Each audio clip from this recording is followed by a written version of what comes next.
Ini menimpa keluarga besarnya Caca, dimulai dari kakeknya dan terus berlanjut hingga ke generasi berikutnya.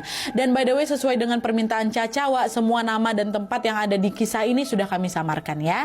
Nah, jadi Wak, Caca dan keluarganya ini tinggal di salah satu desa di kota J yang ada di Jawa Timur. Mereka menghuni sebuah rumah secara beramai-ramai bersama 3 generasi sekaligus. Jadi dalam satu rumah ini ada 3 generasi ya. Pertama ada kakek neneknya Caca yang kita kasih aja namanya Mbah Parjo dan Nek Suri. Terus yang kedua ada keluarga budenya Caca, namanya Bude Santi. Terus yang ketiga ada keluarga Mama Wiwin atau mamanya Caca bersama dengan keluarganya juga. Nah, rumah yang mereka tempati itu pertama kali dibeli sama Mbah Parjo sekitar tahun 1940-an. Jadi sekarang kita tarik mundur ke kisah di tahun 1940-an ini ya. Ini aku paling suka kali nih kalau dapat kisah dari kakek-kakek awaknya. Kisah zaman dulu tuh horornya lain, Wak. Dan di sini juga untuk memudahkan ceritanya tanpa mengurangi rasa hormat, aku akan menyebut tokoh-tokohnya ini langsung dengan namanya, Wak, ya, biar gampang gitu.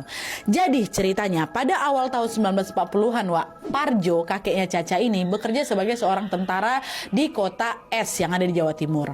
Sementara Suri neneknya Caca ini bekerja sebagai seorang bidan di kota yang sama dengan Parjo. Nah, setelah resmi menikah, Wak, Parjo ini tiba-tiba mendapatkan tugas mutasi yang mewajibkan dia pindah dari kota S ke kota J. Parjo pun segera langsung mengajak istrinya untuk pindah juga ke kota J ini. Nah, mendengar ajakan itu, Suri ini pun langsung setuju dan berkata, ya udah Mas, aku ikut kamu, aku akan resign dari pekerjaanku, kata Suri. Dah tuh, akhirnya singkat cerita sesampainya mereka di kota J, Wak, mereka langsung bergegas membeli rumah untuk ditinggali. Sampai akhirnya mereka melihat ada 3 rumah peninggalan Belanda yang dijual sama pemiliknya. Nah, ketiga rumah ini posisinya berjejeran memang.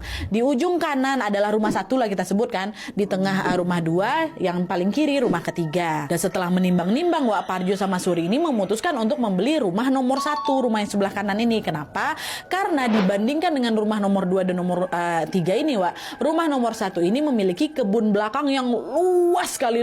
Nah, dia saking luasnya kebun tuh sampai bisa dibangun beberapa rumah lagi, bisa dibikin komplek gitu, Wak. Saking luasnya belakang itu. Nah, akhirnya dibelilah sama kakek rumah nomor 1 itu kan. Nah, selama menempati rumah itu semua berjalan lancar-lancar aja, Wak. Meski memang tergolong rumah kuno, mereka tidak pernah mengalami gangguan mistis sama sekali. Mereka berdua nih. Alih-alih teror mistis, Wak, di rumah itu Suri justru mendapatkan sebuah kabar bahagia karena akhirnya dia hamil dan melahirkan seorang bayi perempuan yang diberi nama Santi. Nah, Santi ini siapa? Tadi lah tuh budenya Caca yang aku sebutkan di awal tadi. Nah, setelah melahirkan Santi, Suri ini pun tiba-tiba kepikiran buat kembali bekerja lagi, Wak. Akhirnya dia bilang lah kan ke suaminya, Pak, boleh nggak aku kerja lagi? Aku bosan kalau misalnya di rumah